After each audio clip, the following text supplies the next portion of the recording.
We have not done one of these in a while because I don't really have a studio set up.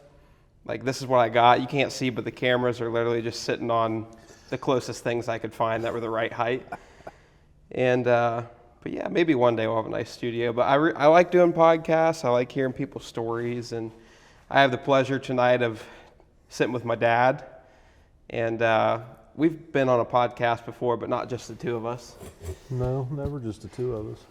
I've been gone all winter doing the winter series races, and you know, it was a long winter. Spent a lot of time away from home. I got homesick towards the end of it. But Did you really? yeah, believe it or not.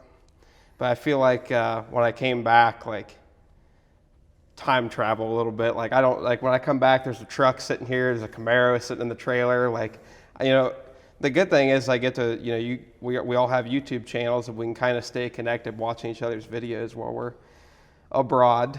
Yeah. But yeah, I don't know. I think it'd be cool just to sit down and catch up, you know. It's been a long winter. It has. You know, it's funny, like in my last video I said we're supposed to have an off season to do upgrades. And it never happened. It never happened.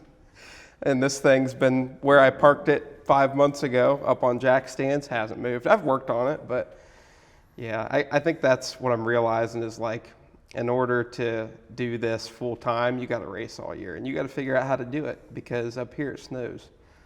But anyways, I wanted to talk a little bit about your giveaway truck first, because that's what I came home to. Like, when I left, you just got the thing, and I, like, you know, we had it on the list and we were looking at it. I was like, oh, nice truck, and then I was on a plane. Right. So then I get back, and then we got this whole debacle with white walls and no white walls. Dude, I like the black walls. I really do. I did too. That truck looks so good with the black walls out, but every poll that I posted, the white letters edged them out. Really? Every poll, every time I even mentioned it. In fact, I was coming home the other day from Bob's, and I'm in this thing, right? Mm-hmm. And I was taking a drone shot, and I had just landed the drone, and I get the truck up and going, and then there's a truck ahead of me, and I see him, like, stop, and he's rolling the window down, and he's got his arm out the window like this. I'm like, uh-oh, something's wrong. So I pull up and stop, roll my window down, and he said, white letters out, bro. I was like, oh my God. Dude, it is amazing. The reach. Yeah. It's cool. It's crazy. So you've done the Biscayne. Is there any other ones that I know you've done engine giveaways? We've done, I did that 427 small block. I did the 496 big block. I did the Biscayne, and we did a Jegs giveaway, the $10,000 shopping spree. And but this is the first time doing a truck. And I like trucks. Dude, there is just something about this thing. I don't know. I can't go anywhere without somebody rolling the window down and yelling and screaming, dude, that's a badass truck, you know? It's like, it sucks because they're so, like, square bodies especially are hard to get your paws on nowadays for a decent price, unmolested, not rusty. yeah. It's really hard, and they're really expensive. Yeah. And you kind of got to go far and wide to find something worth your time, because by the time, like, if you do start with something rusty, you wind up like me. Now the OBSs are a lot cheaper, but you wind up like me where I literally replaced every part on it, and then it's like, my truck doesn't feel original anymore. But to get them original, and you know, this thing is in really nice shape, and obviously it's been restored, and whoever did it did a really nice job. And I think that's a good one, you know what I mean? Because you got it for a decent price. Well, I mean, it was meant to be. Yeah. It was meant to be. It was 2.5 hours from home, and the guy watches the channel, and he's a big fan of all the channels. Like, when I went in to see the truck for the first time, there's Street Racing Channel banner and 10 Soldier, and, like, clearly this guy watches pretty much anything that we're associated with. And it was funny because the first time I walked in, I don't like to just walk in somebody's garage and just put a camera right in their face. Like, I walked in and got to know the guy for a few minutes and buy them dinner first. Something, you know what I mean? It's just, It's hard to break the ice sometimes, well, and you don't I just know. I don't like doing that. I don't Yeah. like doing that to people. I don't like just walking right in somebody's garage. Like, I don't know. You don't know if there's stuff in there that he doesn't want Right. on camera. Not to say that it's something illegal, but sometimes people just have private things that they don't want on video. Yeah. So, so I went in and I introduced myself to him and his wife and had a, I don't know, 30, 45-minute conversation, and we took the truck out and took it for a test drive, and but it was just meant to be. Super nice guy. Him and his wife, really nice people. And What's your favorite part about giving away something like this? Like, is it the building it and kind of, dude, or is it giving it to that person in the end? so the Biscayne, I didn't really get a chance to do much with it. Well, I did. We Critical speed. critical speed. But like the Biscayne, it looked the same when it left as it did when I bought it. Mm-hmm. And I really didn't have an opportunity to put my thing to it. Like, it wasn't really my car. It was a nice car. Yeah, right off the bat, that thing was like, what are you going to change about it? Like, Right. and most people, like, now that car has a specific crowd that would really want that. Like, Yeah. I'm like, this is the first Biscayne I've ever seen in person. Like, I didn't even know this was a thing. Yeah. So, like, the younger crowd, it's hard to, like, it almost seems like you either get one or the other. But trucks, now, you can have them two different ways, but Well, everyone there's- likes trucks. There's so many, there's so many different recipes to doing a truck. Yeah. And obviously not everyone is going to appreciate my style, right? The way Sure. I like my truck. That's not going to be for everybody, but that's okay, because if someone wins it and they do really appreciate the fact that that's the truck that I always wanted, like, I'm getting an opportunity to do one of these the way I always wanted. Like, I graduated in 92, 91. And, so this truck was at the time 6, 7 years old. And so they were just to the point where banks are starting to say, yeah, we don't want a loan on those. So they're really crashing, they're losing, they've depreciated. And so they were pretty accessible, and I wanted one so bad. Actually, I wanted one of those. Really? I drove one of those brand new. I drove a brand new 93. It was a 93. The That's only what one. this is 93. Is it really? My S10 is too. It was a apple red extended cab long bed. Oh, wow. It was just a test driver, Yeah. And I was so young that they wouldn't let me test drive it without salesman with me, Supervision. Yeah, supervision. But Was that a 454? no, it was a 350 Oh, automatic. Yep, drove it down 21st Street and drove it back. I test drove it right there at that dealership. It's still there in Newark. And I can remember like it was yesterday, man, the whole front row, brand new 93 Silverados. I'm so Brand jealous new. about that. Like, I wish I could have grown up in that time and experienced that. Because my generation, you look at the trucks nowadays, they all look the same. The grill just, every year it seems like the grill is just getting taller and taller. Like, I don't know, they just look goofy. There's nothing great about them. Sometimes I feel like I grew up in the wrong generation. I love those trucks. I think it's the greatest truck ever made. And you guys have always had one. Yeah. Like, Mom has always had a 90s Suburban. Yeah. Now, you guys never had the early ones with the flat dashes. Oh, yes, we do. But not, Yes, we not did. when I was alive. Oh, maybe not. We had a 94 Silverado extended cab short bed that was green and silver, and it had rally wheels on it. And I loved that truck. I did. Maybe I do remember that one. It was teal green and silver two-tone Yeah. with light gray interior. It was Was it a spotless. 60-40 seat, bench seat, or what Yeah. was it? I think I remember that one. I remember riding in the back of it. Yeah. Yeah, maybe It I was do remember that beautiful. one. Yeah. So, I mean, back then it was like, they're just trucks. Did you ever think that it would be to the point where they're so sought after like Yeah. this? You did? Yeah. Yeah. I had two of them. I had that green and silver extended cab short bed, and then I had a long bed Z71, a factory long bed. That was the two-tone dark blue, light blue. Yeah. That's the one that I cry every time you tell me about it. Yeah, I Because wish I do remember that one. So that truck was, I never had money to buy nice stuff, right? Everything I had, if it came from a dealership, it came from the back row. You know what I mean? And that one was no different. I was doing side work for a little used car lot in Pataskala, the one right next to Wendy's. It's still there, different owner. But I was doing side work where I would come in there in the evenings and pick up a dealership car that had, maybe the power windows weren't working, or needed brakes, or needed a strut or shock, or little things. And so I was doing this stuff on the side. And like pretty much every dealer, they're on a floor plan. So they've got 30 days to turn a car, and after 30 days, they got to start paying.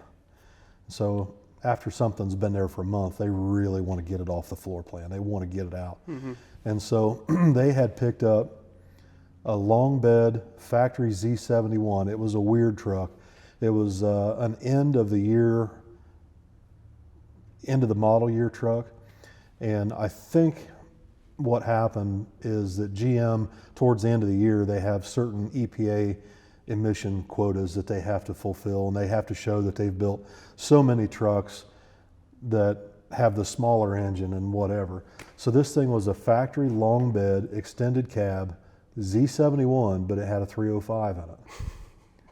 And honestly, it ran good. It was a Vortec 305. It ran fine. Like, to daily drive it was perfectly fine. But oh my God, I would put a 26-foot enclosed trailer behind that thing. It never saw drive. It was in second gear. You took it to pacemakers a couple times, didn't you? Dude, I took There's it that to one Indy. hill. I took it to Indy. Did you really? I lost a wheel on 465. I think it's 275, the outer belt around Indianapolis. I had a 26-foot enclosed trailer with my Nova in the back, and I had just put these brand new, they look like Weld Typhoon wheels, but they're Eagles. Mm-hmm. And I put Weld center caps on them because I can't afford Weld wheels, you know what I mean? Sounds like something you'd do. Yeah, and so I put these wheels on there, and they're 6-lug, of course. And I had just got onto the outer belt. This is Friday afternoon. I'm going to Indy for the bracket finals, right? And I make this turn onto North 275, and I felt something didn't feel right, and I look in the mirror, I don't see anything. I turn the left turn signal on, I merge over, and the left rear wheel exits the chat. How does that happen? So, remember I told you there were Eagle wheels with Weld center caps? Well, the Weld center cap didn't exactly fit the Eagle wheel like it should, and so the wheel would smash the center cap between the axle hub and the drum. And so when I tightened it up, it was only tightening up against the little thin. Yeah, I'm seeing what's happening now. So, right on. Yeah, so left rear comes off the truck, shears the studs, okay? I'm watching this thing bounce, bounce, bounce. Oh my gosh. And then somebody hit it behind me, sent it up over the median wall, and it hit somebody's Chevy pickup truck right in the windshield. Dude, are you serious? Oh yeah, I watched it happen. Scared me to death. Yeah, nobody That's a got bad hurt. day. Oh yeah, nobody got hurt. That's good. But I had to call a buddy of mine that lived over in Whiteland at the time, and he just so happened to be out test driving a brand new Silverado when I called him. And on the test drive, they came over and they brought a receiver with them, hooked to my trailer, and took my trailer straight over to Raceway. Oh my gosh. On the west side. And he had his buddy come with a wrecker and pick up my Silverado and took it to his shop, and he fixed it. Was anybody with you, or were you by yourself? No, I was by myself in the truck. Yeah. But Brian Webster was with me. Oh. Yeah. He told me he was impressed because I called him on we had Nextels. Yeah. Brian, I got a serious problem back here. Yeah, he makes fun of me. He's like, you called me out on the Nextel like a fighter pilot announcing that you had a problem. You were going down. Dude, your insurance must have dropped your ass. That was probably a rough deal. Yeah. But it's a good thing nobody got hurt. Nobody got hurt. Is that, thank God. well, I should. And it was in rush hour traffic, dude. Oh my gosh. If you've ever been in rush hour traffic around Indy, bad Did you day. do well racing that weekend? I did. You did? Yeah. That seems like that's how it goes. Like, if you almost die on the way to the track, it just seems like, I don't know if it's our family or just you and Billy. Billy can damn near drive his truck off the trailer on accident and almost roll it over into a field. Literally, And he has. wins. So, So that was the weekend I went over there, and I got the timeout sequence changed. The NHRA Division III director was not pleased with me. I got into multiple burn downs over there, and I ended up taking out 2 4-second dragsters in my Nova, and they both didn't want to stage. And I said, that's just my game. Click, I put it neutral, open the lean out valve, turn the fan off. It was on methanol. It was a small block on methanol, you know, and it had a 12 or 16 gallon tank in the back. Like, I could sit there forever. was that the most satisfying thing for you, was busting a dragster? It didn't have to be a dragster, You didn't but care. it was one of those things where the first, like, I had 2 guys, both on Team Indy, so it was their home track. They're both in dragsters, and the first guy rolls up and he won't stage. And at first I was like, okay, I'll just wait for him to go in. He's over there, rah, rah, just revving his shit, you know. And I look over at him, and he's not looking at me at all. He's just staring straight ahead, just revving his shit. I'm like, I wonder how long he'll sit there and do that, you know. So let me preface this by saying your dad was not a nice person. I did very bad things. That's all right. Sometimes you got to do what you got to do to gain every advantage. It's I just, did. It I seems was like that guy. It just seems like every story I've heard from you, and there's still some to this day that are new ones. It just seems like that's how you race, and there's nothing wrong with that. Well, no. So just real quick, I don't want to drag this out. Nobody cares about bracket racing stories, but That's what we're here to talk about. oh, I didn't know that. Okay. So the guy's revving his shit, revving his shit, revving his shit. I'm in neutral. I'm just going to sit there and wait. Finally, I hear him rev it up and drop it in gear, and I could see the front wheels on his dragster go like that. So I'm like, ooh, he's rattled a little bit. You know what I mean? That's not something you would do. And so finally, I see him go in. Now, back then, the timeout was 15 seconds. God. Brother. Well, of course. 15 seconds is an eternity. That is really long. That's an eternity. What year do you think this was? Maybe 04, 05. Really? Somewhere in there. It might have been 05. I had a really good year that year. But anyway, so yeah, he finally goes in, right? And I hear him come up like he's up on the converter. He's getting ready. Well, I know the timeout's 15 seconds. So I count 1 1,000, 2 1,000, 3 1,000. I counted to 8 before I even pulled the shifter back into low. All right? I put my thumb up on the steering wheel on my button, take my deep breath, I'm holding my breath, and I start bump, bump, bump, bump, bump. And the Nova used to hop like a little bunny rabbit, you know, I mean, it would inch right in there. Mm-hmm. And my stage light came on, reportedly, this is just what someone has told me, it was 14 seconds. I had 1 second left when I lit my stage bulb. Of course, I'm leaving first. I set the button, go on the deck, pow, I let go of it. Oh, that felt good.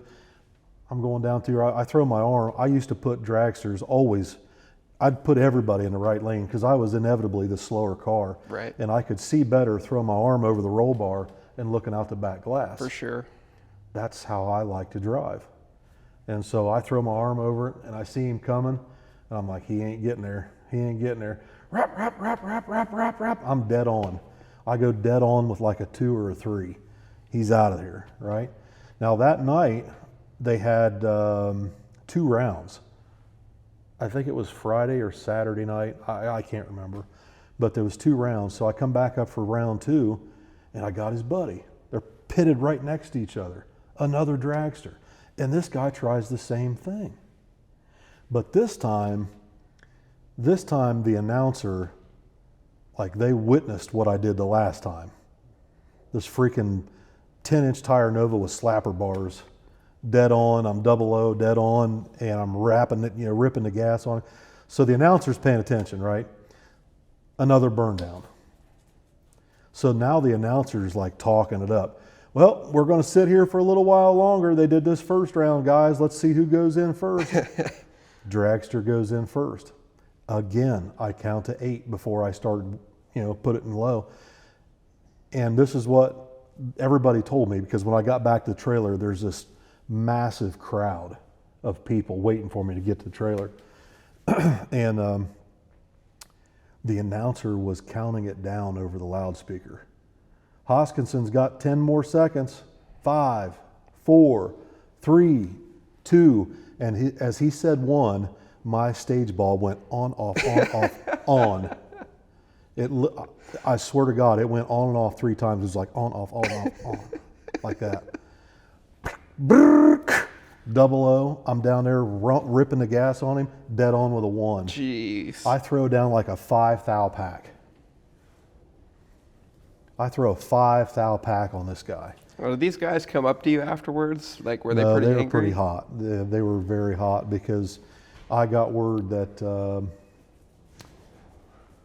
there was a meeting after the bracket finals in the Division III director's office concerning my antics.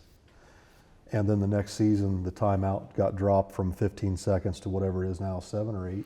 Well, I've always been confused. Some Pro people tree say is one it's, thing, and then brackets. yeah, another, it's probably a whole different thing. I think it's 7 or 8 seconds. Yeah. But man, I had it happen quite a few times this winter and towards the tail end of last season. And of course, anytime I run into somebody out there, because as much as I try to do things that maybe you did in the past, I'm just not the same. Like, It's okay. I try my best, but I've ran into a few of them, and you're always the first person I ask, because I know that you think like them. I'm like, Dad, I've ran into another one of you out there. I'm like, what is something, like, how do I go about this, and it's cool. I always I can call you whenever. Like, I remember this last race. Like, man, this guy is doing this, and this looks like some shit you would be doing. So I'm like, if he's doing this, what do I need to do to him? And of course, like at the Christmas tree race, I raced that Blazer, and he didn't want to stage first. He did it to everybody he raced. He burned people down. And of course, in my line of work, yeah. It takes 2. Well, of course, with what we're doing, we have turbo cars. It's not like you guys didn't have, you didn't have anybody back then where you're burning somebody down on the trans brake, unless they're just an idiot. But, and we had to deal with that guy in the Blazer at the finals of Christmas tree race. I'm like, what do I do? Like, do I make him think about it? Do I just not stage? Like, what? I mean, eventually the starter is going to kick us off. Like, I don't want that. And I've had that happen too. Really? Oh, yeah. The most epic burn down story probably to be ever told, ever in the history of racing, happened right down here at Trails during, it was a Super Series weekend where it's Friday, Saturday, Sunday. And it's one of my favorite stories, right? This freaking guy rolls in. Like, we live right next to the track, so I get down there pretty early. And I'm the second truck and trailer to pull in the gate, right? There's one guy ahead of me. It's this guy with his motorhome and an enclosed trailer. And, you can kind of tell when someone's really particular, like the motorhome spotless, the trailer's spotless, everything matches, like the same pinstripe. Yeah. You know. This guy's superstitious. He's Well, got I the don't know. stations. He's got the routines. Whatever. So this guy rolls in, he sets up his pit, and I literally watch him because I'm second one through the gate, and I watch this guy, and he rolls this little 66 Nova out of his trailer, parks it next to the trailer, gets out his Armor All. Armor All's the motorhome, Armor All's the trailer, Armor All's the car. He's got his Italian flag up on the trailer door. I mean, like, he's got his little spread, I'm like, Right on. okay. Right on. Yeah, exactly. And so there was a Friday, Saturday night race. No, I know what it was. Friday night was qualifying for a shootout. They would do a Friday night shootout, and then Saturday and Sunday would be races. And so I qualified for the shootout. I got into the shootout. And then I get this guy first round. And I never raced him. I didn't know who he was. I don't know nothing about him, but he's particular. And so I go up there on the starting line, turn my top bulb on, check my gauges, do my routine, make sure everything's good, look over at him. Rah, rah, rah. Oh my God, like 100 times. Okay. So he won't stage. Literally will not stage. So I didn't stage. And we sat there for a long time. Now, this is the dumbest thing I've ever seen anybody do at that time, is because he's on gas. I'm on methanol. I can sit there all day. He's getting hot. You know what I mean? So finally, the starter comes out, waves us in. Neither one of us went in. He comes out the second time and waves us in. Neither one of us go in. Right? Finally, the starter walks up and both of you, back up. Back up. And the starter's pissed. Mm-hmm. I get it. Everybody behind us is pissed. Like in the burnout box, those guys are sitting there in the water waiting, and they're getting hot, and everybody's just getting aggravated at this bullshit. So this guy in the Nova backs over to the right side. He's in the right lane. I'm in the left. He backs his stuff over to the wall, and I back my stuff right up against the tower. He shuts his car off. I just let my car run. I didn't know what was going to happen. I thought maybe we were both kicked out. Finally, the track director, the race director, comes over to me, and he said, I'm going to tell you the same thing I just told him. You two idiots are going to sit here, and you're going to watch everybody else race because you're making everybody aggravated behind you. Yep. And everybody's strapped in the car, and they're getting hot. So you two are going to sit here in your cars, and you're going to sit there and swelter while everybody else races. And if we have to do this thing again, we're going to throw you both out. I said, okay. I let my car run. I wanted to prove a point. I specifically let my Nova sit there and idle. It was uncapped headers, typical bracket car, on methanol. I let it sit there and idle right in front of the tower windows, so they had to listen to that Nova sit there and run the whole time. Never shut it off. Finally, the whole class is done. We're the last pair. Come on out. Roar out the burnout box, do my burnout. He does his burnout. This time, he stages first, immediately. But he was so frazzled. He went up, turned his top bulb on, revved it. Bang, pulled it back into low gear, and the engine was still probably 4,000 or 5,000 RPM, and the car went, he's in. He double bulbed you? No. On accident? Or? I was top bulb. Yeah. He's top bulb. Rev it, bang, and the car lunges into the beams. And he made a critical error. We're on a pro tree. He sets the button, and he's on the chip. And you haven't even turned on your second bulb. I ain't even in on the second one yet, bro. What do you think I did? Sat there the entire 8 seconds. If they changed the rule yet. No, it hadn't changed at this time. I let him think about it. And I thought, you know what? The instant I hear him come back off, I'm going to bump in. So I heard him go, and the third time he come up on the chip, I heard him start to back off, and I went, bump, bump, bump, bump, bump, click. Welded him. Oh, that's just terrible. But what's crazy is he was 001 on the tree. Was he? He was 001 on the tree. He literally flinched his way to almost a perfect light. He did a bad job of going red. Yeah. I'm over there crushing the button thinking this guy's going red sure as shit, right? I crush it, just like you've done. Like, you got to crush it. I just crushed it because I didn't want to go red. I don't want to have any, because I was running delay in the Nova at the time. I had like 15 thou in the delay box. I crushed this thing. Pow, I let go of it. He's right there. And then he wasn't. His shit got hot. No kidding. It was Wouldn't heat run the soaked. number. Wouldn't run the number. He was 5 above, flat on the freaking deck. Couldn't get there. That's rough. I got there. Yeah. I got there though. I was down there wearing the gas out on him. So long story short, we come back for day 2. Oh no, there's a second day. The second day. And I get paired with this guy again. No. First round both days. Now, I don't know, you might not have been old enough, but your brother was old enough at the time. Him and all his little buddies brought lawn chairs up on the starting line. Cardulas Holy and his mackerel. brother and Scott Chitty and like all the little junior punks that your brother was running around with at the time. They all was up there on the, they literally drug lawn chairs up there to watch the burn down. Like it was a big thing, you know. I wonder if they remember this. I'm sure they do. I guarantee you if you ask Cardulas, he remembers. So we go up there, same thing. He won't stage, I won't stage. They waved us in twice.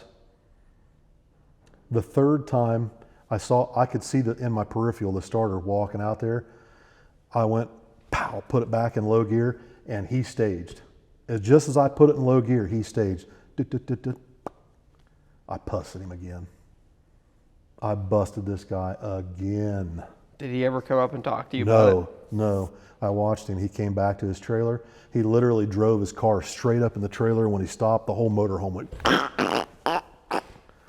He threw a strap on the back, strap on the front, tossed his Italian flag in, closed the door, and he was out the gate in about 5 minutes. Dude, he was mad. He came clear from like Pittsburgh. He was from Pennsylvania. So you just never staged first? No, or I you would? I would. Yeah, I would. But how did you know? You just had a feeling about this guy, like, oh, okay, he's not going to stage first, well, I'm not going to stage first. Like, you just had an intuition about it, or I mean, you can tell. you can just tell? Yeah, you can tell. You can tell when someone's trying to pull something. And if they tried, like that was my thing. That was my game.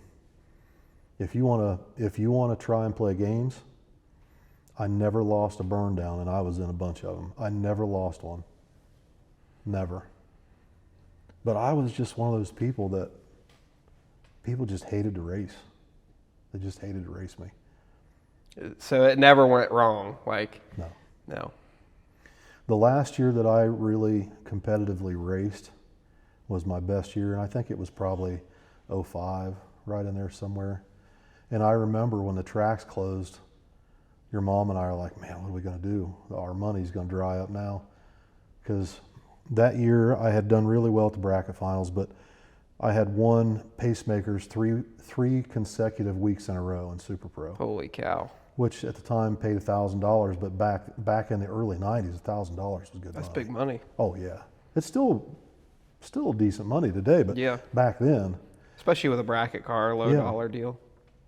So and pacemakers back then also had Super Street, which was a 7.0 index, and they had 5 races. I was in the final of all but one, and I won all but one of them that I was in the final of. Jeez. So I had won 3 weekends in a row in Super Pro. I had won all but one of the Super Series events up there. And then me and Jack Miner ended up in the finals of Super Chevy at Trails, and it got rained out and we had to split it. We flipped a coin and Jack won. Jack Miner from. Yeah. And so like that's how we got the dinner table that we still use today, the big dining room table. The Amish one? Amish one, yeah. That's, I bought your mom a whole new dining room set. So was mom ever like, man, you're racing too much, you need to, no, she was pretty lenient with you? No, Well, something I've also wanted to ask you about is like, did racing ever get tough when, obviously Billy came first, he's 4 years older than me. Did you slow down racing when Billy was born or when I was born? Like, was it too much? So 06, 07, slowed way down. Did it ever come back? I mean, I guess when we were in juniors, it was never the same. No, because the God's honest truth is that I could not afford to race. Really? Unless I was winning, I could not afford to race. And you couldn't win if you didn't have all the time to put into it and really focus I on was it. at that track every time it was open. They had Wednesday, Friday, Saturday, Sunday. And I was there Wednesday, Friday, Saturday, and Sunday. But I outkicked my coverage a little bit, because although I could afford to go practice and I could afford to go race when I was winning, the car was on methanol, so $100 for a drum of methanol. Yeah. But I wore the car out. I built my very first good small block Chevy in 1999. I built it myself. And I had a friend of mine that worked at a machine shop in Columbus at CarQuest that would do work out the back door, cash, you know what I mean? And Lance worked in there. My buddy Lance, he worked in there too. And so I would take my stuff in there, and they'd machine it for me, set it on the dock, and tell me when to come and get it. And I just pay them cash, you know, and they didn't run it through the shop. So I built this engine in '99, and I'll never forget, my grandmother loaned me money to go buy a brand new set of Eagle rods, a set of Ross pistons, and I ordered a brand new GM steel crank at Bowman Chevrolet when it was down here in Hebron. Mm-hmm. And I picked the crank up from the parts counter down there. Just a brand new GM steel crank, Ford steel crank. I put that engine together and I ran it until '01. Something happened, something got dropped down the carburetor. And so I took a year off and then put a fresh set of pistons in it, put it all back together, never balanced it. I never had the money to take it and get it balanced. I ran the factory GM steel crank the way it came out of the box, with a set of Eagle rods and a set of lightweight Ross pistons in it. I never had it balanced. Jeez. Did it run okay? Yeah, it ran. Lose converter bolts? Nope, nope. But I'll tell you what it did do. It ran for 10 years, almost 10 years. Jeez. Was that the one, Billy? That's the one. Oh, were you mad about that? Or like sentimental? I was upset because he blew it up, spraying nitrous to it, and it was his first time really doing that. And I guess I never thought, you know, if it lays over, he doesn't know to let go of it. And it did. It laid over. He just held it, and it blew up going through the finish line. I came down there with a golf cart and towed him home on the tow strap. I guess that motor didn't owe you anything, but it probably would have lasted even longer. But here's the thing, though. You know how you're really good with the override? Yeah. You're really good at it. We've had a lot of conversations, haven't we? And you're now comfortable doing this. How old are you? 24. 24 years old. You and your brother have won more races than a lot of people do their entire lives. You've already won more races and more events than a lot of people do their entire life. Okay?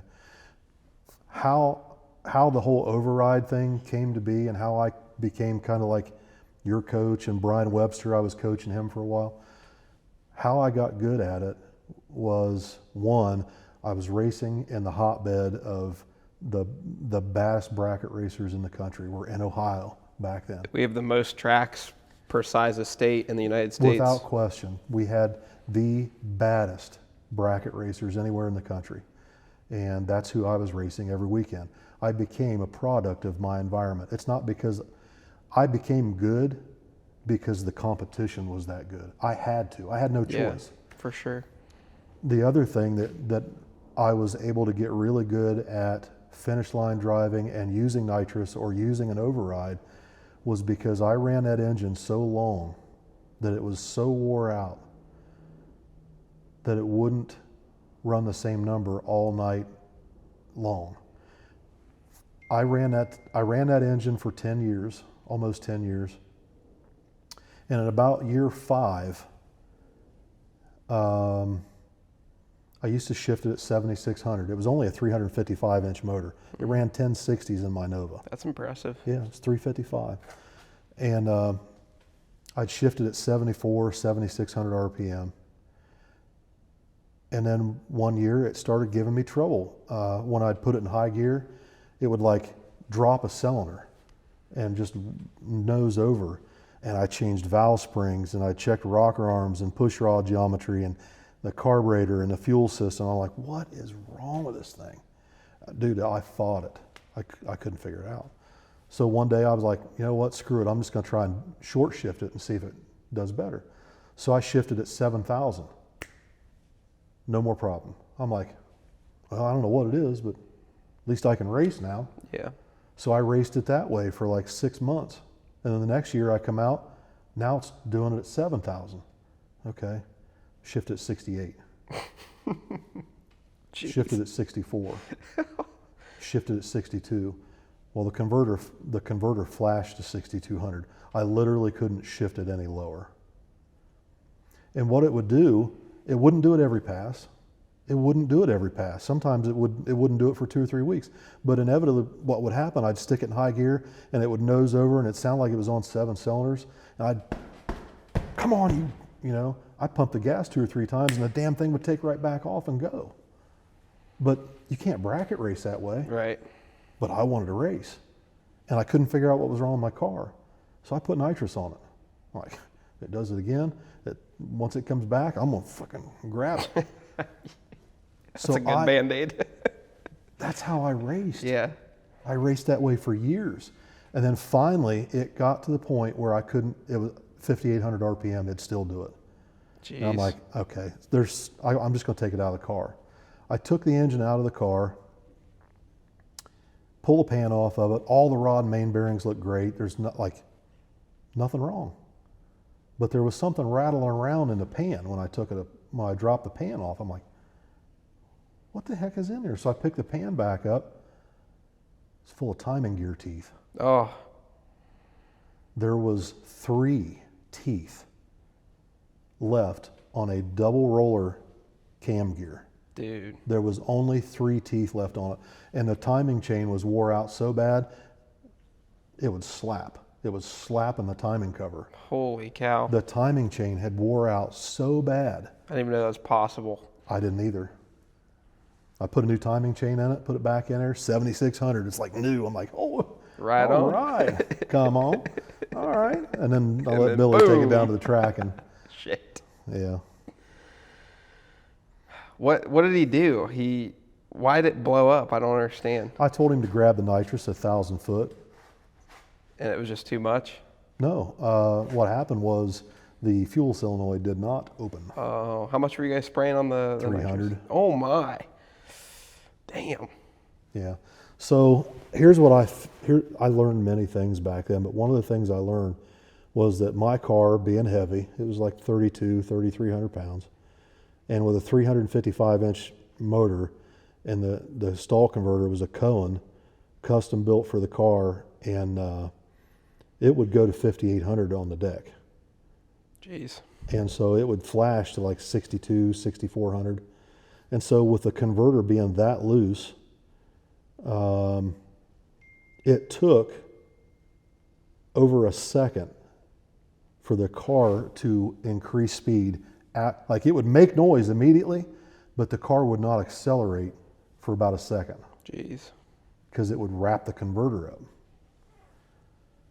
I don't want to tell you how I don't want to air out. Yeah, we don't want to air out your secrets. Well, I know. I mean, there's reasons I know exactly how long it took, and I don't want to talk about all that, but that's how I got so good at knowing my car, how much I needed to spray to cover what I just lost when it died. You know what I mean? I just got really good at it, and I was difficult to race. Did you ever bracket race another car? That's the only race car you ever had, It's right? the only race car I've ever had. So I was thinking about this the other day.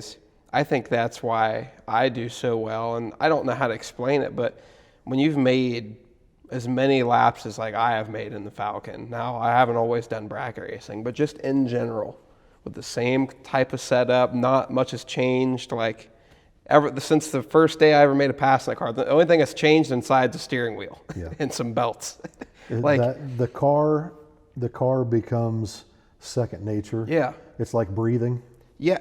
I literally, I don't even think, something I was thinking about is So I shift on a RPM, and it always happens. It just happened. My 530 tune-up just happened to shift at about the 330 foot cone every time. I don't even have, and I don't think I realized I was doing this till I always get to sit down and watch GoPro footage, and when I'm editing, and I can see shit that I didn't realize in the moment. But like, I think I literally, it's like breathing, like it just happens. That shift point in the car, something about my timing and how things are paired up with every lap that I've ever made, but especially the 530 stuff, something about, like, I don't even need to see the 330 cone because my brain heard the shift happen. And you know where you're at. And I know where I'm at on the track.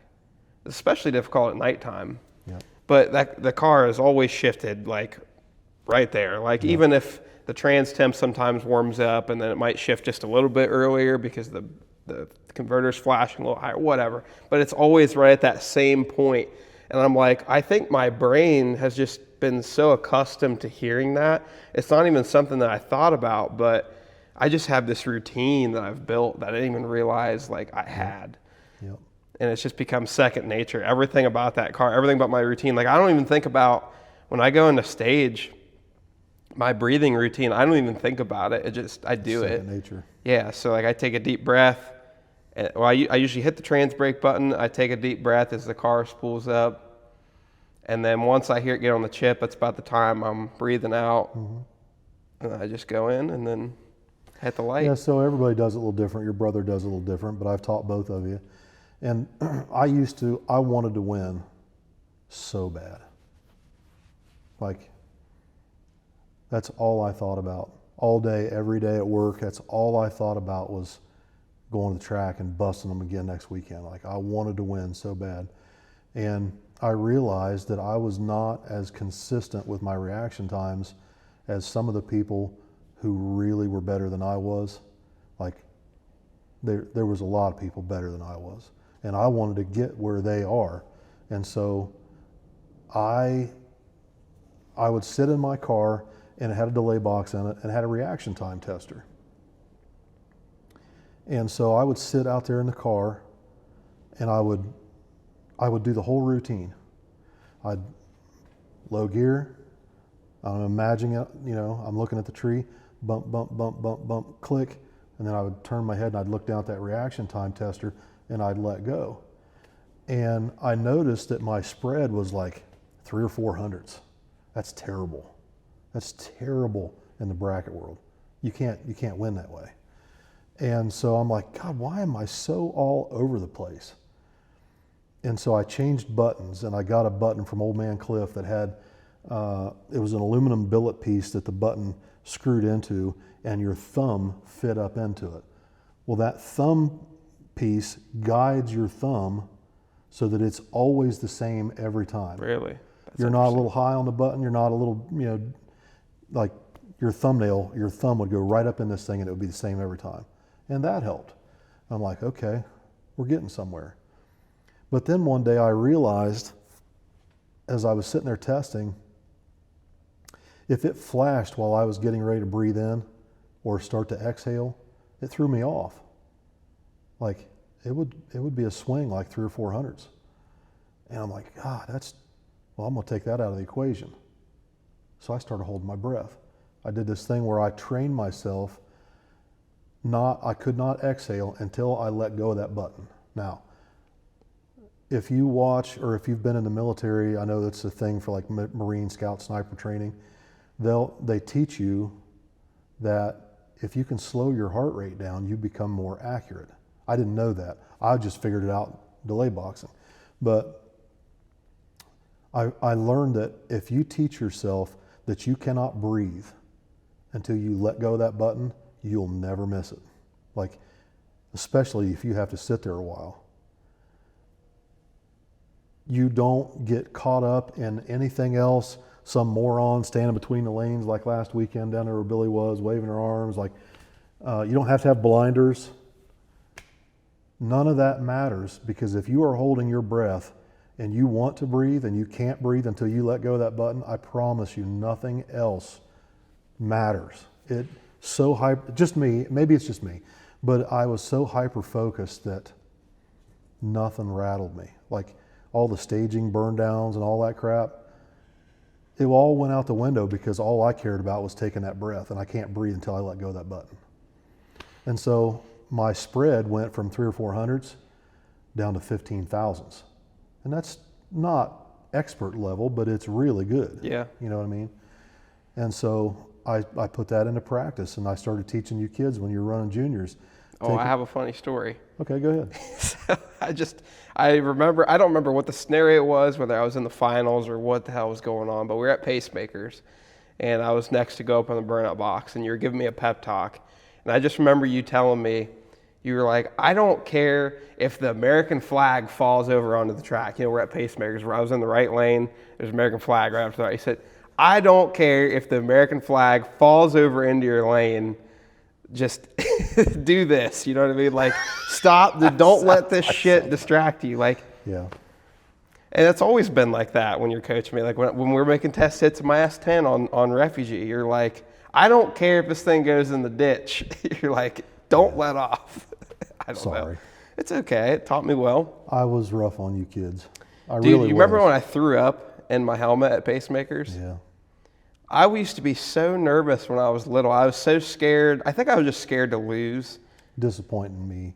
Yeah, I was scared. I had major like fear of disappointment, which is I think is pretty normal. Like you ask any athlete that's successful in their life, probably had a pretty strict dad, a hard ass dad. It is what it is. I was as hard as anybody could probably ever be on their kids. Yeah, and I could feel it. We could feel it. But I remember one day at Pacemakers, I literally threw up in my helmet. I pushed you kids too far. And I'm not trying to give an excuse, but I'm gonna tell you why.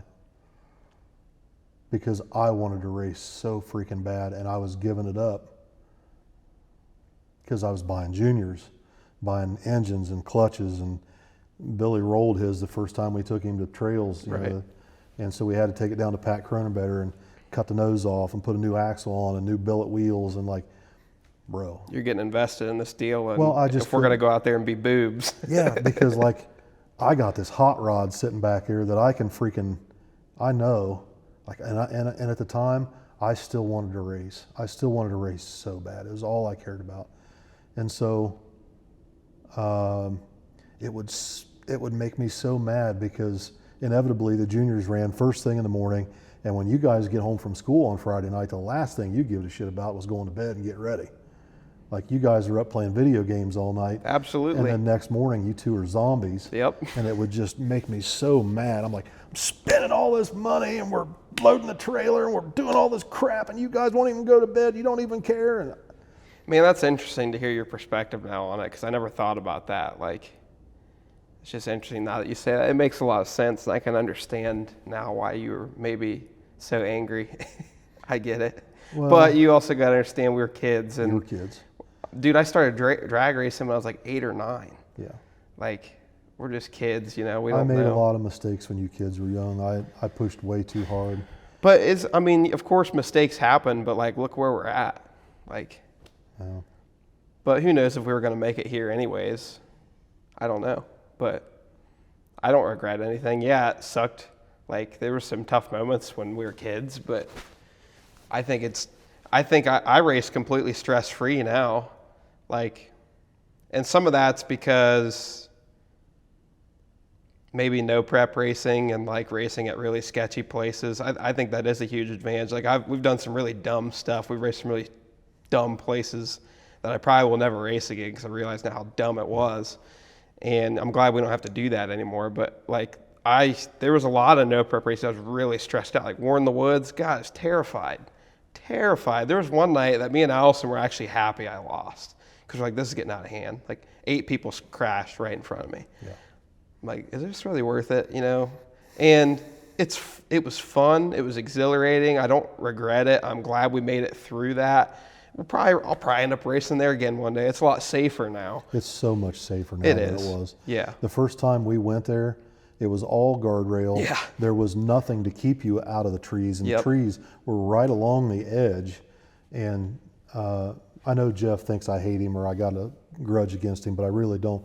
I've always told Jeff. Oh, you're just worried about your kids. just fucking fucking worry about my kids, man. And I can understand it. Like I've gotten so many, it's like every horror story from No Prep Racing with You Kids starts with one time at War in the Woods. Yeah. But it's just, you know, he has done a phenomenal job promoting that and making the track better and making the track safer. Dude, there was, we went to the third one or fourth one. The first one, before we were going, they didn't have lights there. Right. Like, dude, now they got airport, runway lights down that thing. Like, so they've definitely stepped up a bunch. Yeah, they have. I would feel better about racing there again. I just don't have a competitive small tire car right now. But, you know, yeah. So I feel like there's definitely a lot of things. Like, now I can relax. Like, I definitely get nervous if we're really far away. I've got $1,000 wrapped up in hotel rooms just to be sitting here first round on the starting line. Yeah. I've got $1,000 in fuel, all this stuff. You can't make good videos out of losing first round. Nope. So usually first round, I'll be way more nervous for first round than I am for the finals. Like, dude. Like major butterflies first round, but as soon as I turn on that wind light first round, oh dude, like that's it. Like I'm ready to go. I expect my wind light to turn around if I can get through that first round. You always tell me I just need one to go in. Yep, I just need one to go in. Yeah. Like basketball, I just need one to go in. And dude, sometimes like if I end up getting a comp by first round, or somebody goes red first round, or something, I get a real easy one first round. That doesn't get my confidence up either. Yeah. I find that like this last race, I got 2 guys went red first and second round. Third round was a comp by. I'm like, you know, I wish I could figure out how to break that and just treat every round like it's just another round. Yeah. But sometimes like if Snowbirds, that first race I won, I earned every round, dude. I was on a roll. I felt unstoppable. I have watched you win rounds that you had absolutely no business winning. Yeah, those are the ones you got to win, for sure. And so, you know, what I used to do and what I teach you kids, even today, you listen better than Billy does. Billy don't listen, but you listen. But my specialty, the reason I won as much as I did when I did, wasn't because I had the best equipment. It wasn't because I was the best driver. I was far from it. But what I was good at, what I specialized in, was finding a way to turn someone's talent against them. Like, if I know you're a really good driver and you're really good at hanging a wheel on somebody and you want to do it, especially on flow, with the cameras, you know, you want to be a hero on the internet, brother. You need that freaking GoPro on that right foot and leaning out that side glass. Yeah. You know, if I know that's you, if you're that guy, and I know you're good at it, I'll set you up. Did it ever bite you though, trying to get wrapped up too much in what the other guy's doing? No. I think I do that to myself sometimes. You're young. Like, when you kids first started racing, I was at my best. I was at my very best. I was making money going racing. And I had worked so hard to get there, and I'd spent so much. I spent every dime I had and some I didn't to go racing. And still all I had was a 10-inch Tire Nova and slapper bars and drum brakes. But it had a Rupert alcohol carburetor. It had a 4-blade throttle stop. It had a starting line enhancer, you know. It had the bare necessities. Oh, that car was a dragster with doors. It just looked like a stock Nova, but it was far from it. I had everything in there to make myself successful that I thought I needed. But what really made me good was finding a way to turn someone's exceptional talent against them. I was good at that. And part of the reason I got good at it is because the freaking car wouldn't run the numbers sometimes. You're looking for other ways to win. I have to. You can't only have one win condition. Right. You know what I mean? You got to have multiple win conditions because if And you're you gotta one have- failure, you're, And you got to have the nuts to do it, bub. Yeah, well, there was quite a few races towards the beginning of this 5:30 trajectory I've been on that I made the right decision, but I didn't execute it right, or maybe I executed it right, but it was the wrong decision. And but I kept trying it, like hitting the brakes at the finish line and then it not working because you just boobed it up. Like I was doing it one time, I just hit the brakes way too. I got excited. I'm like, oh, I know what's happening, and I like cut before the mile-an-hour cone. I'm like, oh, I'm an idiot. Like, and then there's a couple times, it was just things like that would happen where it didn't work out. Like I really thought I was doing the right thing, it didn't work out, but I just kept sticking with it. I would race with my gut, and it started happening where I would be hitting the brakes or doing something that, I just stuck with my gut, and I'd turn on the wind light. And now I've gotten to the point where I know how to execute whatever I'm going to do properly. I have the decision made up. Usually if it ain't by the 300-foot cone, then I'm just lost. I would always tell you kids, you're going to see one of two things, maybe three. You're either going to be a wheat field ahead of them, you're going to be a wheat field behind them, or it's going to be a tight race. And I always told you kids, never get in a fist fight for the finish line. Because it just seemed like to me every time I would, if I had to stick my tongue out to feel like I could get there. It's never worked for me. It's never worked for me either. Literally never worked for me. It's never worked for me either. And so, I have noticed, and I'm so proud of you, I have noticed your mindset and how you analyze everything is exactly the way I would analyze when I was racing. Oh, that guy's got a decal in his back window. He can't see shit if I stick him in the left lane or the right lane. Or my car's black and, it's nighttime, they can't see me. I think that's a huge advantage, by the way. Is. I literally want to paint everything I have black just so I can race at night. I'm going to start racing with my headlights off. That's something in the last video. I was like, why do I have my headlights on? I was like, I could have been even harder to see. I just told you the other day, I said, you are a 24-year-old apex predator. Trying. I don't know how it's happened. It's such a weird deal we're in with this new class that I never would have thought I'd ever be index racing again. And of course, I know Jimmy's going to be mad because I called it index racing, but it is what it is. It's cap racing. That makes him feel better. Okay. But I don't know. I mean, how do you feel about the class? Like, how long do you think this is going to last? I don't know. Do you like the idea of it? Are you still on that boat of like you wish they'd hand out time slips?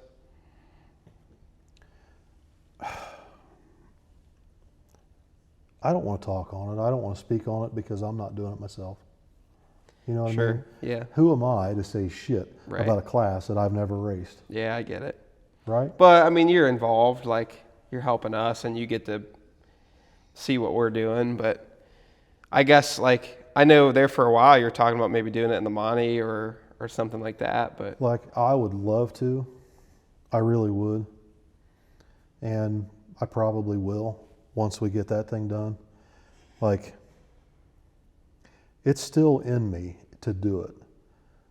It's still in there.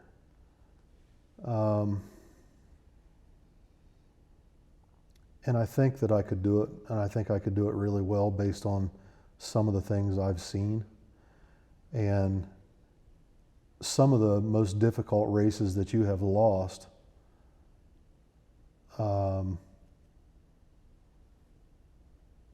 I would have maybe done something a little bit different, but I've been through the process of where you are still, I zigged when I should have zagged. Well, Right. dadgummit, I'll do that different next time. I've been there. I've already done that. Let me tell you something. I'll say this. I'm real close to that point where I'm pretty much, win or lose, I'm pretty much comfortable with that decision I made, whether I lost or not. I'm like, okay, it didn't work this time, but I get to watch a video back. I'm like, well, I didn't have the tree, and so it wasn't my starting line to take, and I lost, and it is what it is. We're going to race next weekend. I've already shared with you boys some of the most critical things, and I think you're starting to figure it out, like oh yeah, Dad and I talked about this. When you see it happen, if Brian Webster used to tell me, he loved when I would go to coach him. He loved it because something about the way I would explain to him what he was about to witness, what he was about to see, it would play out almost, he could hear my voice telling me, or telling him exactly what he was going to see. And it would play out right in front of him, and we would have an A or a B plan. You're either going to be able to get there and you're going to tighten it up, or you're not going to be able to get there and you're going to let him go. And I don't know, it helped me just as much as it helped Brian, because I began to figure out that, man, girls, quit. I began to figure out that, man, I really can slow things down, put it in slow motion, and visualize it, and have some idea what is about to happen before it ever happens. And that's why I'm so proud of you and the way you analyze your competition, about where their blind spot is, where they can see, where they can't. He's on a radial. The radial's all wrinkled up. That car's 60 foot hard. He's going to be out on me. You walk past a car and you analyze not only the car, but the driver, the tires, the overhang on the front bumper. This last race, I raced a lot of people I'd never seen before, because the Winter Series has their people, and then after I'm out of the Winter Series, a new crowd starts coming in, and a lot of really nice cars. At this last one at Battle in the Bay, and I had to race this one SN95 white Mustang, 850 index on the window. Okay, he's an index guy. Yep. First thing I look for is it a nitrous car? Yep. Because that's what I really love, and that's obvious usually by where the exhaust is, or how it sounds. How it sounds. Nitrous cars usually have a clear scoop right out the hood. Okay, nitrous car. And then I'm like looking at it, and his radials are wavy. I'm like, this thing gets out of there. You know what I mean? Like, you're looking at this guy, and you've already got some idea what that car is going to mile an hour, because you already can tell how hard it's 60 foot. If it's 60 foot that hard, it don't run mile an hour. Exactly. You can't have both ends of it without a throttle stop. Nope. I have some ideas though. But I'm so proud of how you analyze things, and you are methodical. I think you have to be a little bit autistic. I think I might be a little bit on the spectrum. Are you? I think really good index racers are.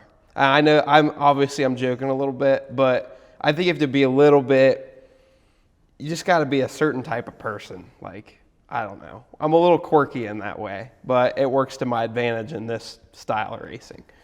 Like, I don't even know how to explain it, but the way that I data log, the way that I load tune-ups, I'm a little bit superstitious in some ways. Like, if I don't stick to my exact routine, I start wicking out a little bit. Like, I do everything the same every pass. You ever notice, like, I do my burnout, I roll up, and I always leave my window down because I like to roll it up after my burnout.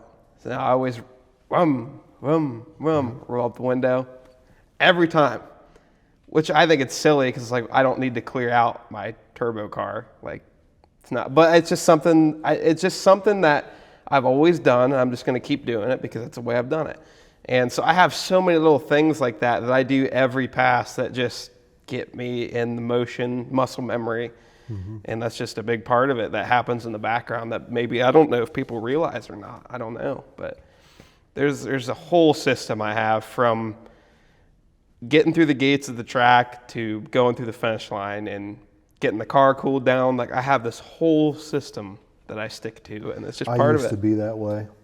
I was so superstitious. Did you had superstitions? I had to park at the same spot. Really? Oh yeah. And I quit all of that. Really? I freaking made it a point to stop it. You're driving yourself crazy? No. I'll tell you what happened. I was at Trails one weekend for 310 granders, Friday, Saturday, Sunday. And the entry fee was steep. Like, it's not like I could do this once a year. And only because it was at my home track right in the front yard. You know what I mean? But I go out there, and Saturday, I get paired with Scotty Richardson. And I learned something. I have learned many valuable lessons, but I learned 2 very valuable lessons going to big buck bracket races as a poor guy. You don't ever, ever, ever go to the staging lanes as soon as they call, and you don't ever wait until the last second. You don't do that. The reason is guys like Scotty Richardson are double entered, so the baddest cats with the best stuff, and they're like almost professional racers. They're going to be at the front. They're going to be at the front, so they get the most cool down time to go up for the and next they're round. going to be at the back and the back is the worst place to be because that's everybody that just got a hit on their first entry. Now, how did you deal with people like? Because I know in bracket racing, there's no chip draw. There's not normally a ladder. No, they would either pair front to back, which that was a duck hunter's paradise. That's what I'm saying. How did you avoid duck hunters? People avoided me. Oh, right. But you didn't duck hunt, did you? I know there's a lot of people that do, but no, I would go out of my way to get beside bad dudes. One of the baddest. For one, I wanted them to know that I wasn't scared, and for two, I wanted to beat them. I really. And you probably really wanted to take him out first round. Yeah. You know what I mean? So what happened was I was down here at Trails. I was racing Scotty Richardson, and it was his second entry. Oh my God! Did I realize I had really messed up? Don't ever go up first, and don't ever wait till the last because you're getting the double entry guys. And at the last, they've already made one hit, 15 minutes ago, and I've been waiting for 6 hours. That's bad. Yeah. Don't ever do that. The other thing is I watched Scotty, and I'll never forget this so long as I live. Scotty went up and cracked somebody on his first entry, came right back around to the staging lanes at the end, and this is like third or fourth round, so it's getting round robin. Yeah. He cracks somebody on the first entry, drives right off the back of the track, pulls right back up in the staging lanes, shuts it off, and he coasts right back up to the head of staging, right? He gets out of the car, and somebody, either with the guy that he had just beat or a friend of his, I don't know what, somebody jumped in his face and is yelling and screaming. Scotty climbs out of the dragster. He puts his arms up on the bars and pulls himself up out of there. And I'm paired with him, and I'm at the ready line behind the tower, and I'm watching Scotty get into it. I mean, Yeah, deal with this guy. It's a full-on freaking. They haven't thrown punches yet, but it's coming. Yeah. You know what I mean? I'm like, I got this. He's all worked up, and so the starting line attendant motions me to go out to the ready line. I'm pulling underneath the tower. Bum, bum, bum, bum, bum, bum, bum. I'm checking my gauges, lean out open. I look in the mirror. Scotty ain't even in his car. He's back there throwing his arms around. I can see his arm restraints are waving in the breeze. Yeah. He ain't even in the car. Yeah. He's 2 minutes at least wrapped up into that deal. Oh yeah. Yeah. And his blood pressure's up. His face was beet red. Scotty was always red from the sun anyway, but he was as red as Mr. Krabs on SpongeBob, bro. I mean, this guy is all out. Yeah. I'm like, I'm gonna bag me a Scotty Richardson today. I couldn't wait. Did you ever beat him? No. So I'm at the ready line, right? They wave me to the burnout box. Put it in gear, look up in the mirror. Scotty ain't even in the car yet. He's still back there arguing. Jeez. I go up into the burnout box. They motion for me to do the burnout because usually they'll let the dragster do the burnout first. Because they got to back up. Yeah, they'll hold the dragster. He's not even in the burnout box. He's not even at the ready line. So the guy in the burnout box can't even see who I'm racing. He's just like, he's on the. They sent me. I did not hesitate. Did my burnout, roll right up there. And just as I had stopped from my burnout, I hear Scotty. He drives right, I can see him in my mirror. He drives around the front of the tower, pulls his helmet on as the car is going into the burnout box. He don't even have his helmet on. I watched him pulling his helmet on in my rearview mirror, going to the burnout box. The next thing I know, whoa! And the dragster comes flying by me, and he's throwing it reverse, and he's backing up, and I'm like, ain't no way. No way.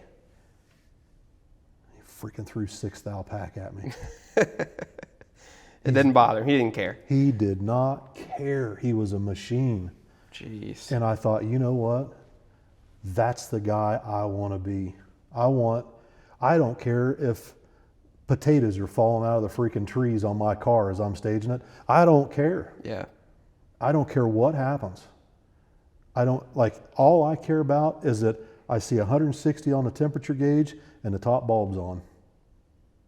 Everything else, I don't care. And I started racing that way, and I got so much better. I got so much better when I didn't have this mental thing. I didn't get my pit spot. I didn't get the pit spot that I got last weekend. Or freaking hot dog stand was out of the burn up hamburgers. I'm going to suck now. No, I throw that shit out. Yeah, I'm still Your brother's really good at that. Yeah, not a lot bothers him to begin with. There's a lot of things that you are like, wait, well, that should bother you. Like, that's kind of his problem, is not enough bothers him. But it works in some aspects of his life. Other aspects, obviously, it doesn't. Yeah. But, so I think my issue is, I'm thinking about what I would do if I got that scenario. And I don't know if it's because I'm nice. You got a lot of your mom in you. I do. I'm more like mom. But I feel like my superstition is more of like a good karma. So I feel like if I go out and do something that in my mind is questionable, like, man, this might piss him off, or I'm doing something that I really think I shouldn't be doing because it might be a little mean or something. If I think it's mean, I feel like I'm going to give myself bad karma. So in my situation, I probably would have shut my car off and let him get in his car and be ready, because I'm thinking, I don't want him to like not buckle in his helmet and do something stupid. Like, that's the way I think. I'm like, I wouldn't want Scotty to forget to put his gloves on because he's rushing. Like, I slow things down to a point where I just don't want the bad karma, which technically, if we're Christians, we're not even supposed to believe in karma. But sometimes I feel like I just get further in life if I just do the right thing. I'm not saying what you did wasn't wrong. That's your choice. You made it up the starting line in time. You weren't dealing with something. I got my ass cracked too. You got your ass cracked. But I don't know. I race a little bit differently like that. Like, now, unless if there's somebody that deserves it. If there's somebody out there. So you think you can judge people and know who deserves it and who doesn't? Well, the guy that's double. Oh, that's a trick question. Well, the guy that's made everybody sit on the two-step every round. Yeah. Why would I give him any grace? I don't know. I mean, I gave no one grace. I gave no one. The guy in that white Mustang I was talking about, he jumped. I raced him the next day. He asked if he could go in second. He's a nitrous car. I know. I let him do it. I know. And he went red again. I don't know. Everybody's different. Yeah, there's 1,000 ways to go down the track. Okay, so here's one thing. Would I still race the same way today as I did back then? Probably not. You don't have the energy or just the care. No, I don't mean it that way. It's that we now make our living in the public eye. Yeah. And so with our following, I guess, or our reputation, like, those aren't things that you want. You know what I mean? Those aren't things. Some of the things that I would have done back in the day, and I was nasty. I pulled some dirty tricks, bub. I pulled some dirty tricks, and not even so much for me. Like, if my buddy's racing, and they're racing somebody that I know is kind of a I'll pull a fast one. I'd pull dirty tricks. Terrible things I should have never done, but I did it. That is interesting you bring that up, though. Like, it does matter how people take us because we're making videos, and it's a big part of why we even get to race. The first thing that came to mind for me is, and it's a totally different sport, but like NASCAR, for example. I wonder if something happened, like Dale Earnhardt, for example, he was a tricky guy, and you either loved him or you hated him. And if you loved him, that was everybody's hero. But the guy was mischievous.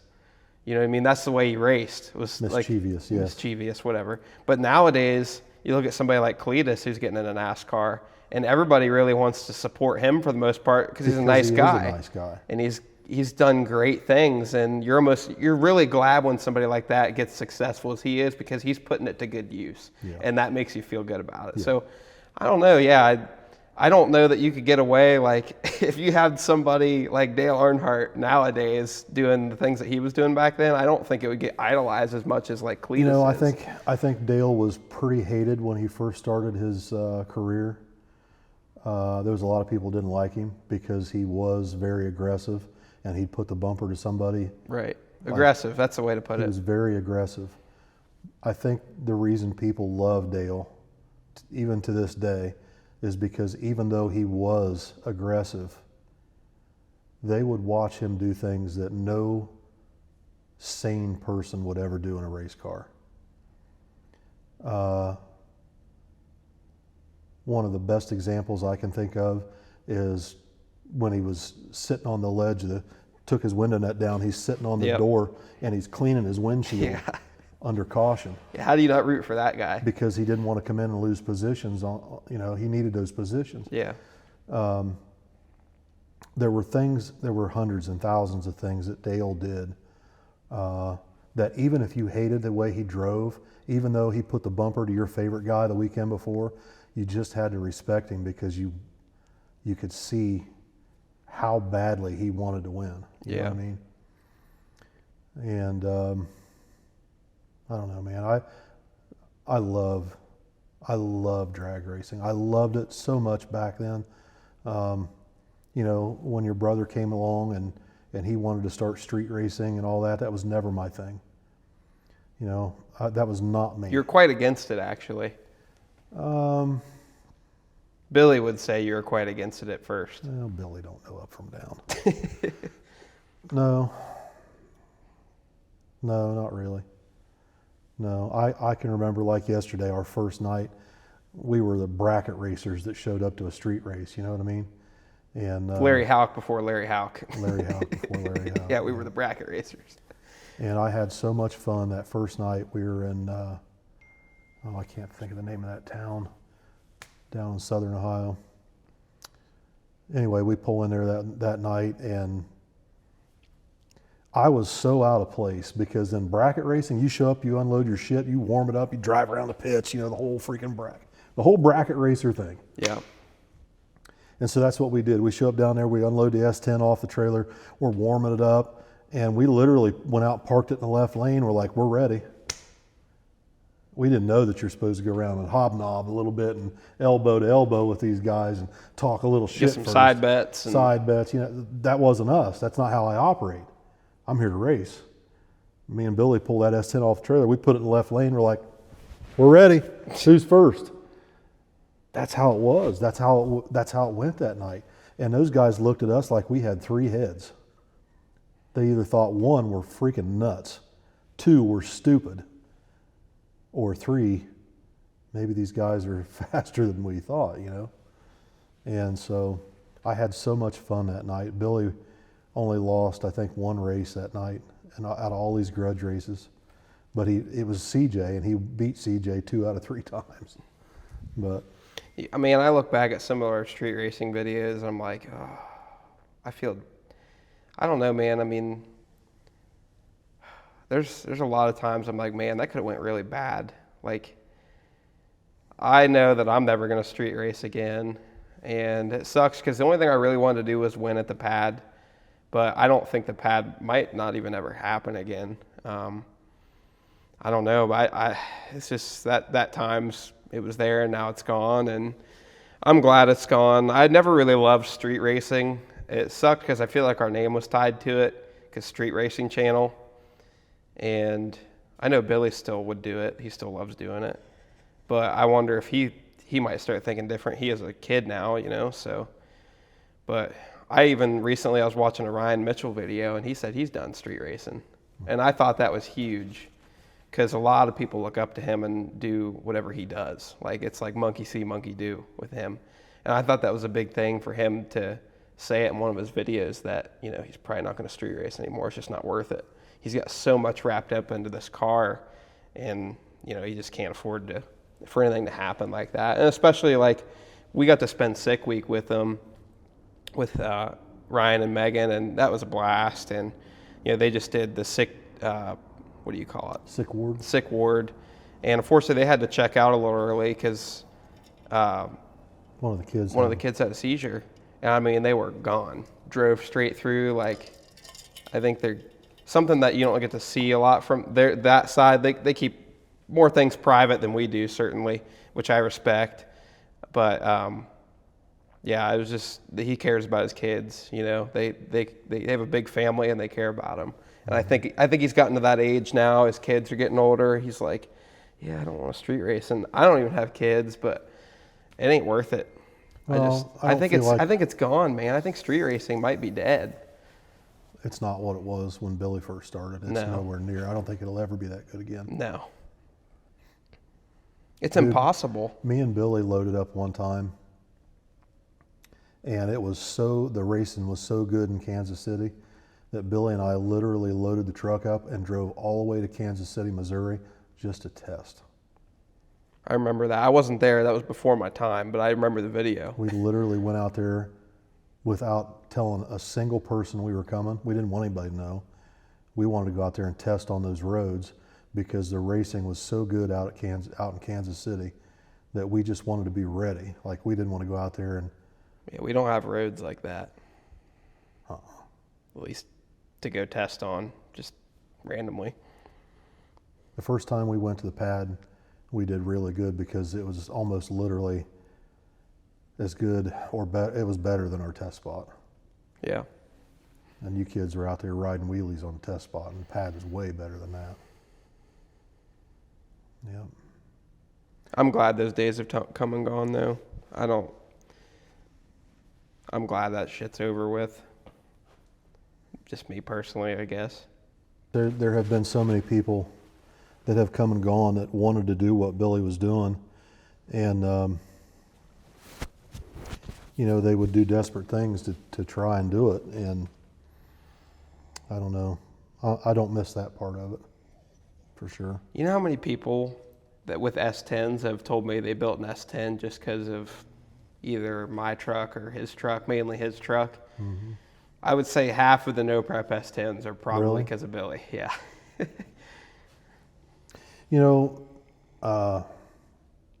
When draggies were first starting to get popular, Billy and I took the S10 over to the bypass over at 158, and we went over there one time, and he wanted to make video. He needed to make a video. He needed to make content, and so we took the truck over there, and we're like, we're going to make a hit on a bare virgin road, and we're going to show what the truck goes.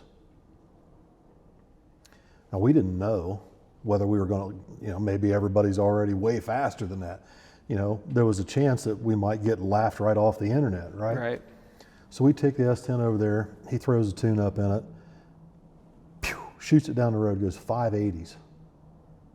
And he put it on the channel. Like, he showed the draggy. It went 580 at whatever the mile an hour was. And 5 years ago, that's like 530s, 520s on the street now. Yeah. And so, back then, I think there were a handful of people that were considerably faster than that on a virgin road. Joey Heichel, Casey Max, there were a number of guys that could go down a virgin road faster than that. And so, we didn't really know where we stood. Most people would never do that, show their draggy on a bare virgin road. So we thought, we'll probably get laughed off the internet, but at least if they're commenting, Billy's getting paid. Yeah. We didn't get laughed off the internet. It was like you could hear a pin drop on the internet. It was silence. They're like, holy crap, they're going 580s in that freaking junk S10 on a bare road.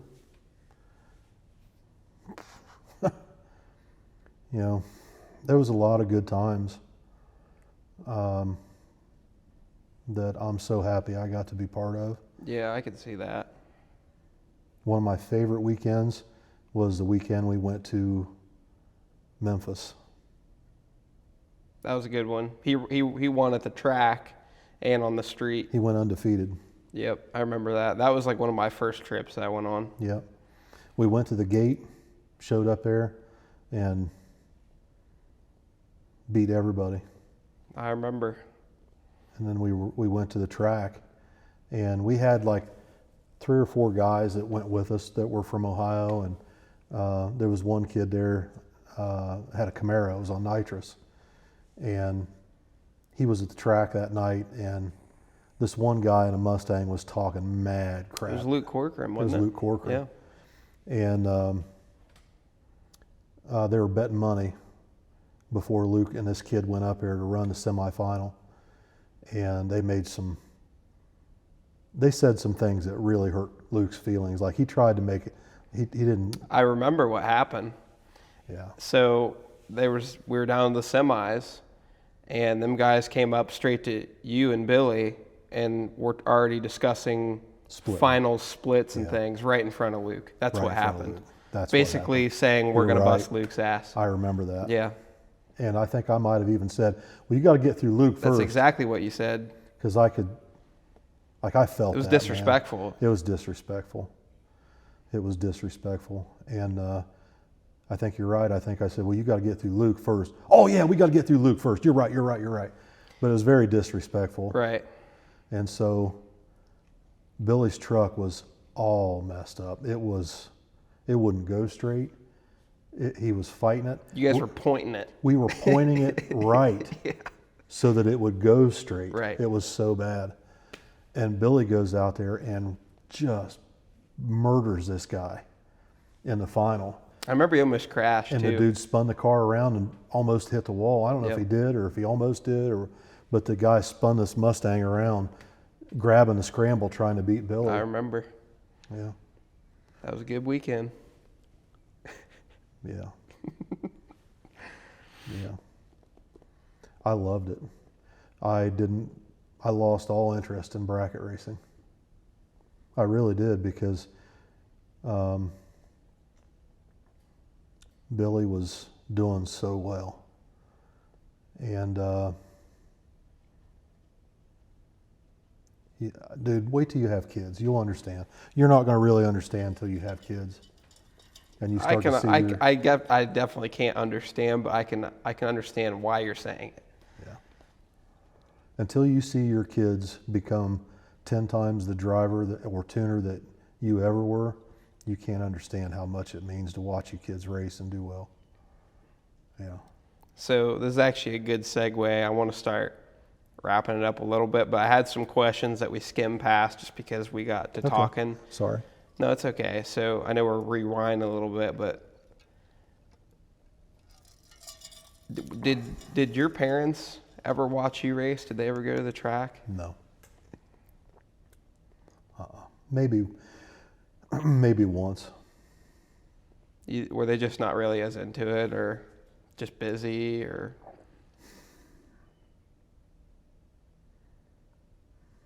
I don't know. Well, Grandpa didn't race, right? He maybe went to the track a few times. So he used to be the president of the nifty mid-50s 55 through 7 Chevy Club. Oh, really? That was based out of right here in Central Ohio. And back in the day, there was a Chevy dealership in Hebron. Used to be Bowman's, but before that it was called Walters Chevrolet.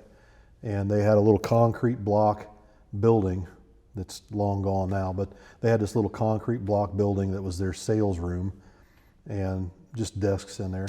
And so the club would meet and have meetings down there in that building. And once or twice a year, they would rent National Trails just for the 55 through 6 and 7 Chevy cars that were in the club. And I'll never forget, they had a little bracket race one day. And the Raiders owned that track, and the owner's son had a motorcycle, and they let him enter it, and he beat my dad in the final. I was so mad.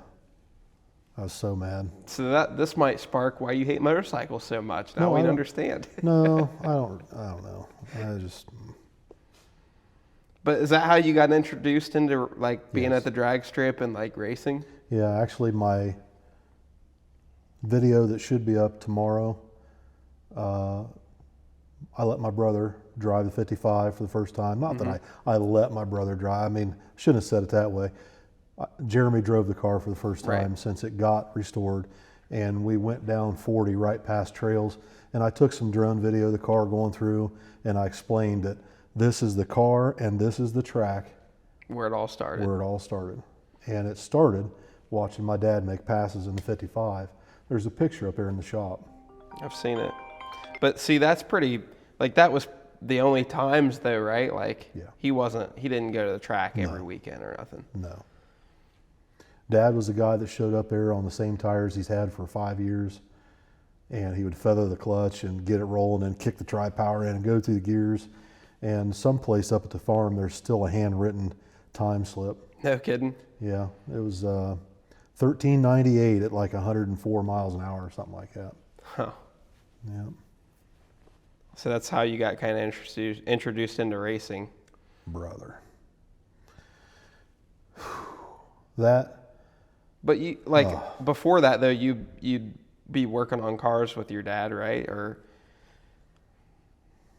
A little bit. I mean, you know, honestly, I don't remember ever really working on cars with my dad that much. I was just kind of on my own, you know what I mean? He'd steer me in the right direction, but as far as him and I in the garage wrenching together, really? no, not So really. you were mostly self-taught, or did you have a friend that really guided you? Dad would tell me, you know, I don't remember ever really wrenching on the car with him a whole lot, except for when we first built my very first V8. It was a 283. We pulled it out of a 65 Impala four-door that was laying on its belly in the hog lot up behind Grandma and Grandpa's barn. And that was my first V8. And I'll never forget, I went over and pulled the engine out of it with a 9N Ford tractor and a 3-point hitch boom pole. And I'll never forget, the engine was so heavy on the end of the boom pole that the Ford's front wheels would just barely touch, and you'd have to actually steer with the steer brakes because it wouldn't turn. You turn the front wheels and they just keep going straight. I'd have to reach down and steer with the steer brakes to get it back over to Mom and Dad's house. But we took that 283 apart, and it had so much ridge in the cylinder walls we couldn't get the pistons out. We had to have a ridge cutter to cut the ridge out of the top. Jeez. And I couldn't afford machine work. We put standard pistons right back in it. Right on. Right on. Mom went to the track with you, right? Or were you always kind of just alone? No, your mom would go with me. Yeah. Mom would go with me. She would film. She was your first filmer. She was our first videographer. Yeah. They didn't have stabilizers Yeah. back then. Yeah. That's funny though. Dude, there's so many things that I've thought of tonight while we've been talking that, there's some really good stories. Maybe we'll do another one sometime if people want to hear. Oh, so was Papa always diehard GM and you just kind of took after that? Or was there something that happened in your life that you're just like GM? Not GM. Chevy. Chevrolet. Sorry. Yeah. 55 Chevy. First year for the small block Chevy, and it wasn't called a small block Chevy. There was no such thing as a small block Chevy. It was the Turbo Fire V8. Really? Oh, yeah. I didn't know that. Yeah, well, 1955, it was a brand new engine. And so in all the literature that you ever see for like sales brochures for the all new Motoramic Chevrolet in 1955, it wasn't a small block Chevy, it was the Turbo Fire V8. Because Chevrolet hadn't had a V8 since 1915. They tried, in 1915 they had a 265 cubic inch V8, and they only had it for like 2 or 3 years, and it was very crude. No valve covers, rocker shafts and everything were splash lube, and it was all out in the open. Like, it was very crude. Huh. But from that point until 1955, Chevrolet was strictly old folks cars with 6 cylinders and either a power glide or a 3-speed on the column. That was it. And so in 1955, when the 55 Chevy come out, it was a whole new car with a whole new drivetrain, a new V8 engine. And I love 55 Chevys, man. My dad riding in that 55 Chevy, it had tri-power, and just the other night, your mom and I took it to dinner, and one of my favorite places or favorite times riding in that car is Mom and Dad used to go 21st Street in Newark to get groceries at Meijer. It used to be a Meijer. And if we got to take the 55, when Dad would go down 21st Street and turn right and get on the on-ramp to 16. It's kind of an uphill thing. I always knew when he would go around the corner in first gear and the tack would come up real slow to about 3,000, and I knew it, buddy. If the tack come up slow to $3,000, Dad was getting ready to turn it loose, you know. He'd kick that tri-power open and go through the gears, and I'd fall back into the back seat, and just the sound of that thing, and that was it. I was hooked. I've never told you this, but when I was your age, the only thing I could think about was 4-speed. I wanted a stick shift car. I wanted to shift gears, and I wanted a 4-speed car so bad. And we put a 4-speed in my Nova. Obviously, that didn't work out because Jeffrey kicked me out because of the bell housing. Oh boy, He doesn't. We'll save that for the Jeff and Dad and you podcast. But I love stick shift, and that's all I could think about was snapping the clutch and pulling second gear with the left front wheel in the air. You know, that was my dream. That's all I could think about. I just ate up with it. But yeah. Okay, this is the last thing we'll talk about because now you brought it up. We should discuss. I was thinking about this recently with my S10.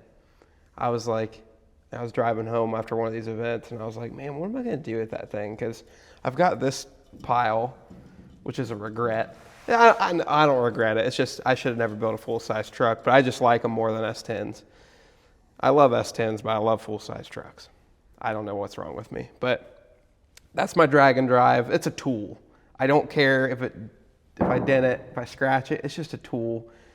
I would be so distraught if I took that thing out on a drag and drive and like something happened, like they get really gross out on the road. Like, I don't know. Like, I'm so careful of that thing for some reason because it's so nice. I have like so much anxiety with nice things, but I want to do something with it. And definitely wasn't crazy about no prep racing it back then because I was like, oh my God, I don't want to wad up my truck. So, but I was like, where is it going to fit? Because this thing is also would be my True Street deal, or maybe the Falcon would be demoted to True Street since it doesn't run small tire anymore. I was like, well, you know, I'm not very good at stick shift, but I'd love to learn. I'm like, that truck was a 5-speed, and I love driving it. Like, I drove that thing to high school. I love driving a 5-speed to school. I don't know why. I just loved it. It kept my phone out of my hand. I couldn't text and drive. I think that was great. Like, I don't know, I enjoyed it so much, even though it was, was it a 2.8? Is that what was in it? Like, gas-saving, best little truck ever. Like, I loved it. And, of course, eventually I was like, let's just put a small block in it. Like, let's just do it. Let's just see what happens. Dude, that truck was sick. It was. It was probably the nicest S10 on the face of the planet. It still is. It will be the nicest S10 on the planet, probably. But I'm like, maybe we should do stick shift things in it. You know, your engine's back together at Bob's. I'm not surprised. Yeah. We put dish pistons in it so you could run it on pump gas. And we put a hydraulic roller in it so you don't have to adjust valves. That's what you said you wanted. So it's done. It's up there at the machine shop. And I don't know if Bob's going to dyno it or not, but it's ready.